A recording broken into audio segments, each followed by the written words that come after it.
문제 11.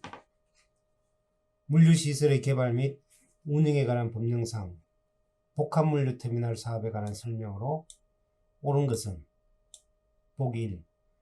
복합물류터미널 사업이란 두 종류 이상의 운송수단 간의 연계 운송을 할 수 있는 규모 및 시설을 갖춘 물류터미널 사업을 말한다.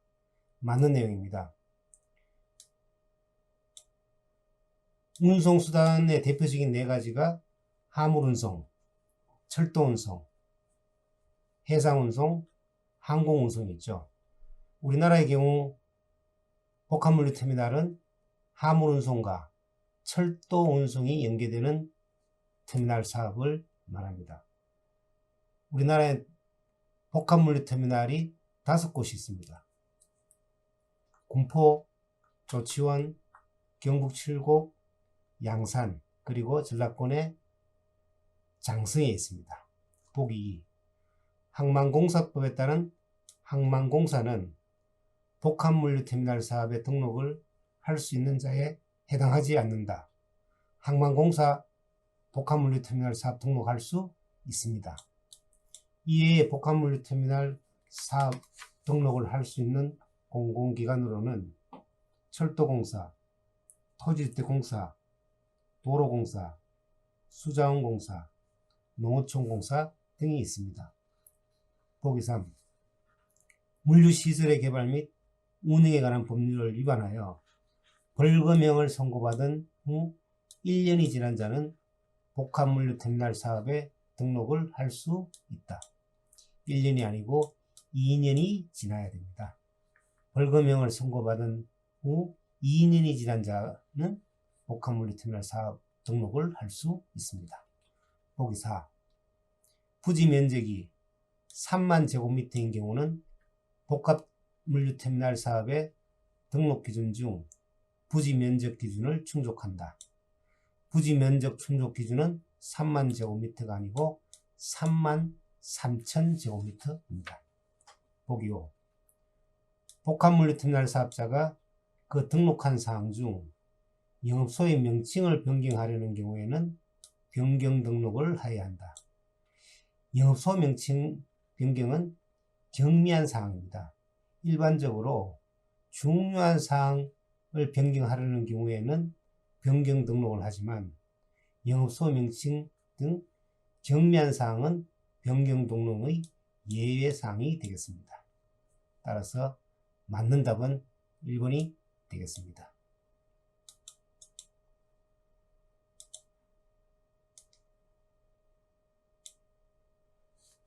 문제 12.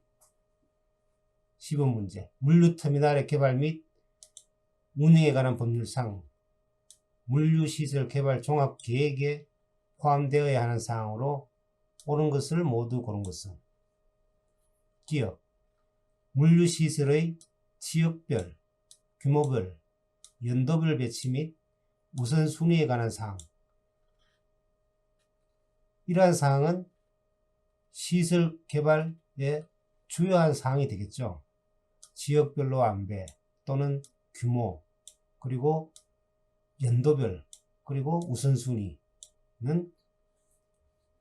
종합계획의 중요한 사항이기 때문에 포함되어야 할 사항입니다. 맞는 내용입니다. 니은, 물류시설의 환경보존, 관리에 관한 사항. 이것도 물류시설의 개발 종합계획에 포함되어야 합니다.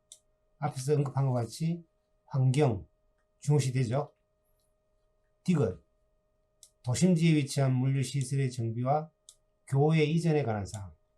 이것도 종합계획에 포함되어야 할 사항입니다. 일반적으로 도심지에 있는 물류시설은 오래된 시설일 경우가 많습니다. 최근에는 근대에 들어와서는 도심지가 도시화되고 그래서 집가가 상승하고 그래서 물류센터를 운영하기가 어려운 점이 많습니다. 따라서 도심지에 있는 위치한 물류시설이 오래된 물류시설에 대한 정비 그리고 또한 교외 이전 사항은 개발에 중요한 내용이 되겠습니다. 맞는 내용입니다. 리얼, 물류 보안에 관한 사항. 앞서 제가 언급한 국가물류기본계획에 강조하고 촉진하는 5가지 사업이 있다고 했습니다. 첫째, 물류 공동화, 자동화. 두 번째, 물류 정부화. 세 번째, 친환경 물류 활동이죠. 네 번째, 물류 보안. 5번째, 국제 물류를 했습니다. 따라서 물류 보안에 관한 사항은 국가 물류 기본 계획에 포함되어 있는 내용이 되겠습니다.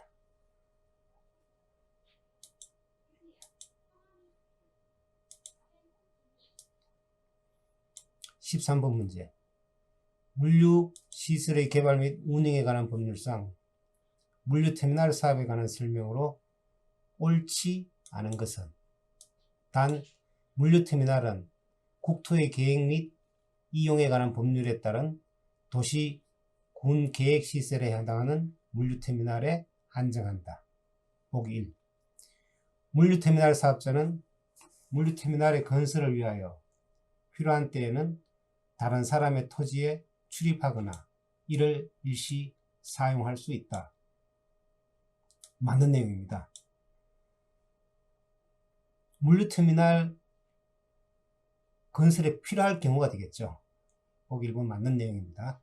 보기 2. 물류터미널을 건설하기 위한 부지 안에 있는 국가 소유의 토지로서 물류터미널 건설 사업에 필요한 토지는 해당 물류터미널 건설 사업 목적이 아닌 다른 목적으로 매각하거나 양도할 수 없다. 맞는 내용이죠. 물류터미널을 건설하기 위해서 토지를 매입했습니다.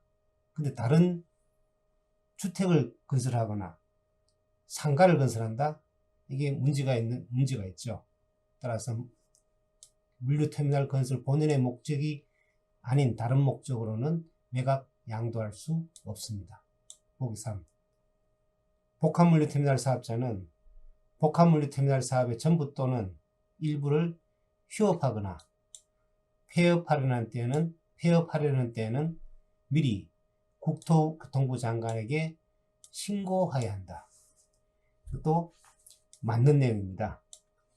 휴업, 폐업 중요한 사항이죠. 이런 사항은 미리 신고를 해야 합니다. 보기 4. 일반 물류터미널 사업자는 건설하려는 물류터미널의 구조 및 설비 등에 관한 공사 계획을 수립하여 국토교통부 장관의 공사 시행인가를 받아야 한다. 자, 물류터미널의 공사입니다. 공사에 관한 시행인가입니다. 일반적으로 건축을 할 때는 그 해당하는 지방자치단체의 토지 이용 계획이라든지 건축법이라든지 그 지역에 따라 특수성이 있습니다. 따라서 공사에 관한 시행인가의 주체는 국토교통부 장관이 아니고 시도지사가 되겠죠. 그래서 시도지사의 공사 시행인가를 받아야 합니다. 그래서 보기 4번이 틀린 내용이 되겠습니다. 보기 5. 물류터미널을 건설하기 위한 부지 안에 있는 국가 또는 지방자치단체 소유의 재산은 국유재산법, 공유재산 및 물품관리법, 그 밖에 다른 법령에도 불구하고 물류터미널 사업자에게 수의계약으로 매각할 수 있다. 이것도 맞는 내용입니다. 물류터미널의 지정 및 건설은 정부에서 승인을 한 거죠. 승인을 했기 때문에 그 안에 있는 국가 소유의 재산 그리고 승인을 해준 물류터미널 개발자, 사업자에게 수의계약으로 매각은 문제가 없습니다. 오히려 입찰을 본다거나 이런 게 더 이상하지 않겠습니까? 그래서 보기 5번은 맞는 내용입니다. 14번 문제. 물류시설의 개발 및 운영에 관한 법률상 물류시설 개발 종합계획에 관한 설명으로 옳지 않은 것은 보기 1. 국토교통부 장관은 물류시설 개발 종합계획을 5년 단위로 수립해야 한다. 5년 단위 맞는 내용입니다. 보기 2. 국토교통부 장관은 물류시설 개발 종합계획을 효율적으로 수립하기 위하여 필요하다고 인정될 때에는 물류시설에 대하여 조사할 수 있다. 이것도 의심만한 내용이 없습니다. 따라서 맞는 내용입니다. 효율적 수립, 필요할 때 조사, 맞는 내용입니다. 보기 3. 집적 클러스터 물류시설은 창고 및 집배송센터 등 물류활동을 개별적으로 수행하는 최소 단위의 물류시설을 말한다. 자, 집적이란 단어는 집합이죠. 모여있는 곳이죠. 근데 뒤에 내용은 개별적으로 수행하는 최소 단위의 물류시설을 말한다. 집적이라는 단어가 배치되는 내용입니다. 따라서 보기 3번은 틀린 내용입니다. 보기 4. 물류시설 개발 종합계획은 물류정책기본법에 따른 국가물류기본계획과 조화를 유배한다. 맞는 내용이죠. 조화 긍정적인 단어고 일반적으로 맞는 말입니다. 보기 5. 관계중앙행정기관의 장은 필요한 경우 국토교통부 장관에게 물류시설 개발 종합계획을 변경하도록 요청할 수 있다. 또 맞는 내용입니다. 필요한 경우 변경 요청, 맞는 내용입니다.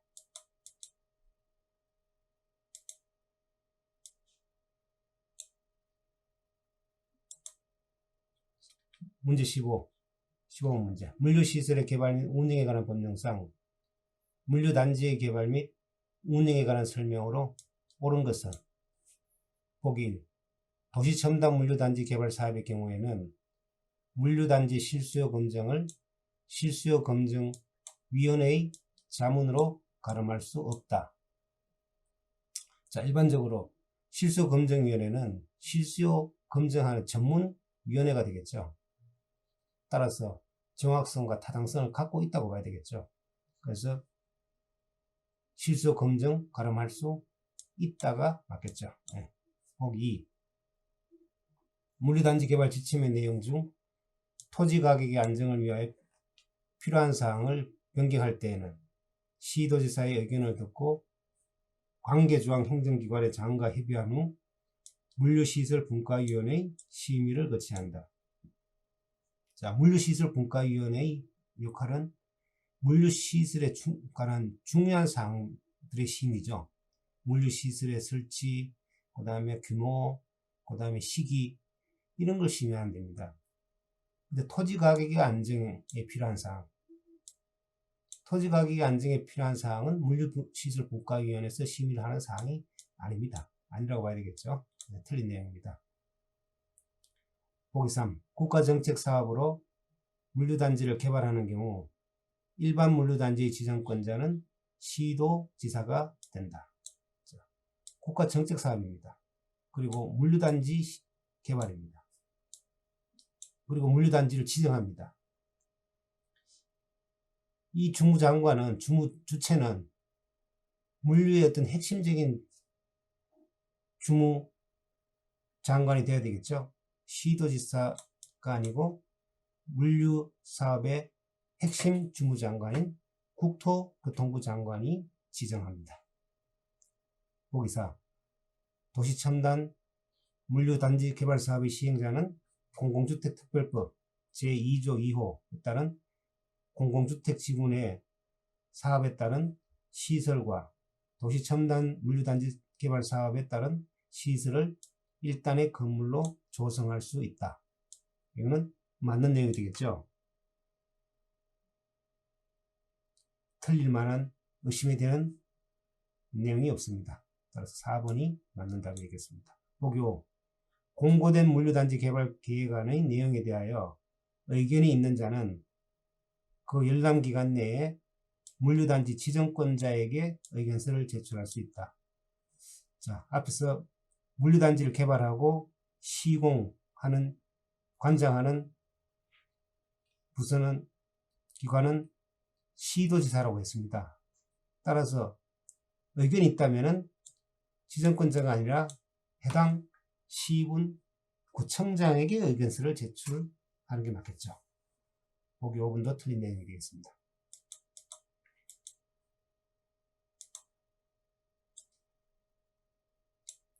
16번 문제.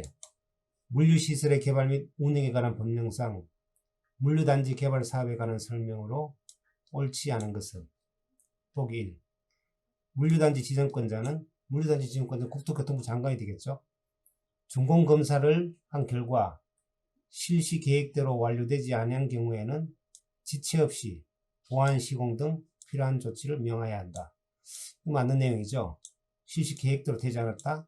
가만 그대로 진행돼서는 안 되겠죠. 보안 시공 조치를 명해야 됩니다.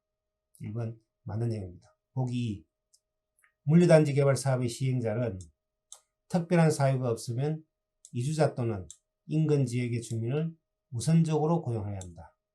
자, 일반적으로 물류단지가 개발이 된다면 인근 주민을 우선적 고용, 이거는 맞는 얘기죠. 그렇지만 고용하는 주체는 구인이 필요한 업체가 되겠죠.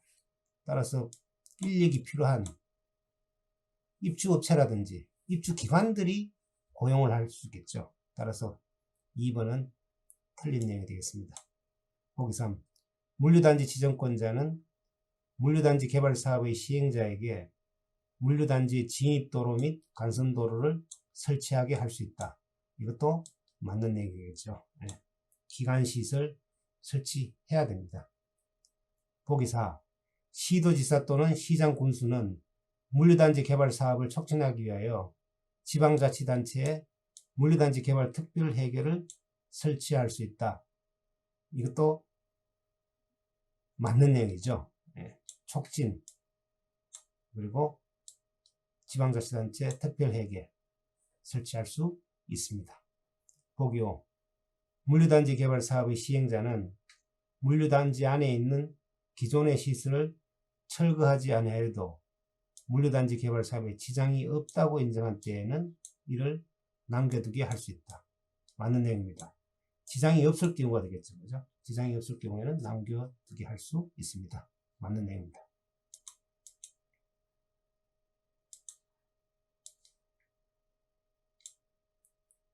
17번 문제. 화물자동차 운송사업법령상 위수탁 계약에 관한 설명으로 옳은 것을 모두 고른 것은 기억. 위수탁 차주가 화물운송 종사 자격을 갖추지 않은 경우에는 위수탁 계약을 지속하기 어려운 중대한 사유가 있는 경우에 해당한다. 맞는 내용입니다. 위수탁 차주는 운전자죠. 운전자는 화물운송 종사 자격증을 갖춰야 됩니다. 종사 자격증이 없으면 심각한 결격 사유가 되는 거죠. 따라서 중대한 사유에 해당이 됩니다. 따라서 보기 1번은 맞는 내용이 되겠습니다. 보기 기억선 맞는 내용이 되겠습니다. 니은 국토교통부 장관이 공정거래위원회와 협의하여 표준 위수탁 계약서를 고시한 경우 위수탁 계약의 당사자는 이를 사용해야 한다. 이 표준계약서 의무 사용이 아니고 사용을 권장할 수 있답니다. 우선적 사용을 권장할 수 있다가 되겠습니다. 따라서 의무 사용이라는 내용은 틀린 내용이 되겠습니다. 디귿. 위수탁 계약의 내용이 당사자 일방에게 현저하게 불공정한 경우로서 계약 불이행에 따른 당사자의 손해배상 책임을 과도하게 경감하여 정함으로써 상대방의 정당한 이익을 침해한 경우 그 부분에 한정하여 무효를 한다. 그 부분에 한정, 무효 맞는 얘기입니다.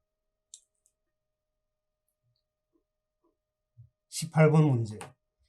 화물자동차 운수사업법상 화물자동차 운송사업의 상속 및 그 신고에 관한 설명으로 옳은 것은 보기 1. 운송사업자가 사망한 경우 상속인이 그 운송사업을 계속하려면 피상속인이 사망한 후 6개월 이내에 국토교통부 장관에게 신고하여야 한다. 자, 여기서 우리가 주의할 점은 기간과 주체겠죠.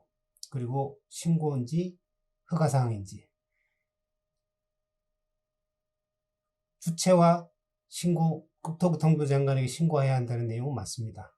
근데 기간이 6개월이 아니고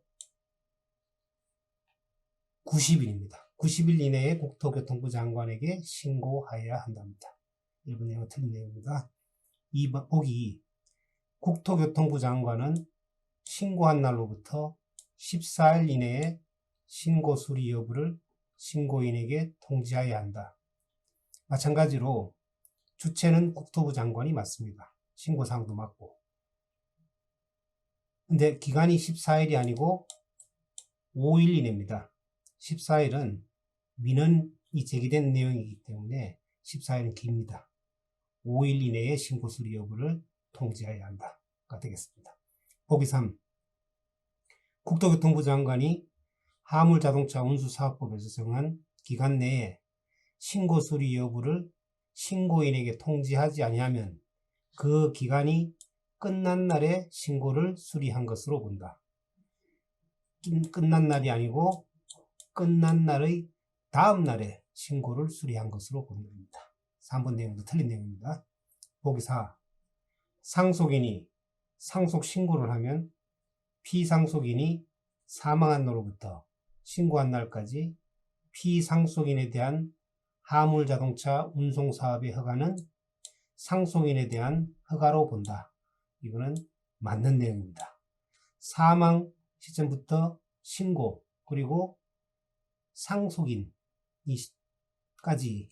허가사항이 계속 연속적으로 유지된다고 봐야 되겠죠. 그러한 개념으로 보면 맞는 내용입니다. 허가로 본다. 맞는 내용입니다. 보기 5.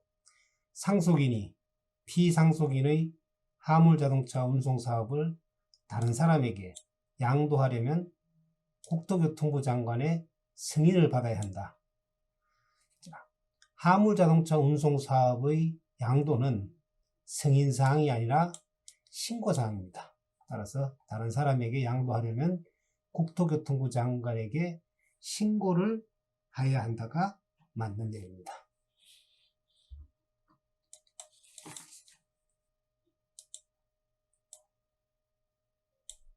19번 문제. 화물자동차 운수사업법상 화물자동차 운송 주선사업자에 관한 설명으로 옳은 것은 보기 1. 운송주선업자가 허가사항을 변경하려면 국토교통부 장관에게 신고해야 한다. 자, 그러니까 화물자동차 운수사업법상의 주체는 주무장관은 대부분 국토교통부 장관입니다. 따라서 국토부 장관 맞는 내용이고 주체는 맞는 내용이고 신고도 맞는 내용입니다.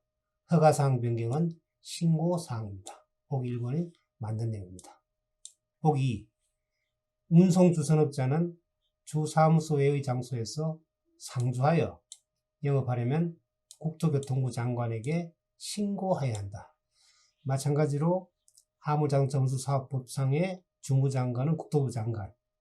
신고사항이 아니고 주사무소 외의 장소에서 상주를 한다. 예를 들어 운송주선업자가 부산에서 사업 허가를 받아서 영업을 합니다. 근데 대구에 가서 상주하면서 영업을 한다? 이거는 문제가 있겠죠. 국토부 장관에게 허가를 맡아 영업소를 설치해야 합니다. 따라서 2번 내용은 틀린 내용입니다. 보기 3.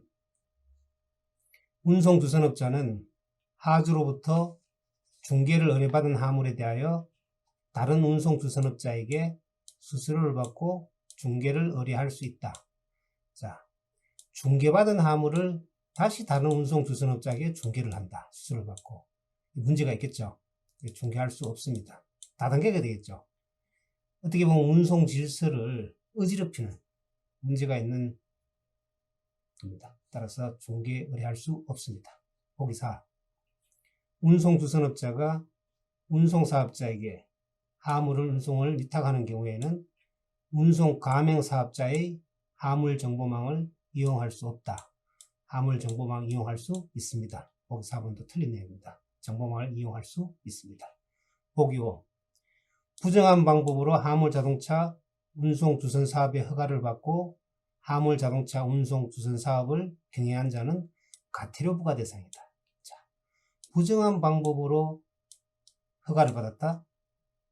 경영을 했다. 이거 아주 중대한 위반 사항입니다. 따라서 과태료 부과 대상이 아니고 형별 대상입니다. 부정한 방법으로 화물자동차 허가를 받고 경영한 자는 2년 이하의 징역 또는 2천만 원 이하의 벌금에 처해집니다. 따라서 형벌 대상입니다.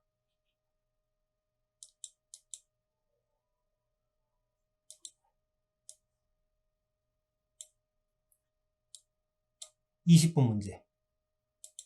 화물자동차 운수사업 법령상 화물자동차 운송사업의 허가에 관한 설명으로 옳은 것은 보기 1. 화물자동차 운송사업자가 감차조치 명령을 받은 후 6개월이 지났다면 정차를 수반하는 허가사항을 변경할 수 있다. 자, 여기서 우리가 기간에 대해서 의심을 해봐야 되겠죠. 6개월이 아니고 1년이 지나야 됩니다. 1년이 지났다면 허가사항을 변경할 수 있습니다.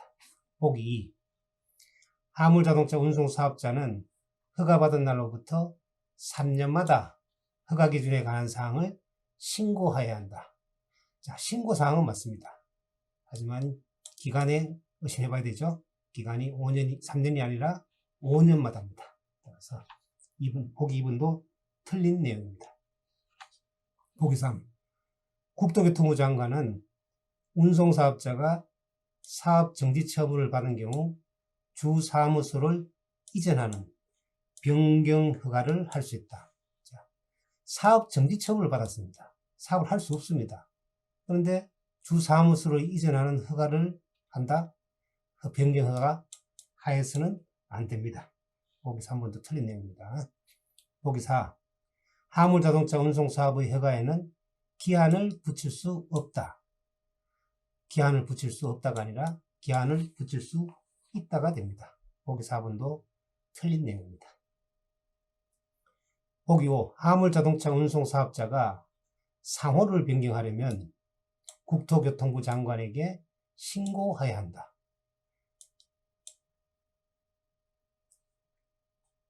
자,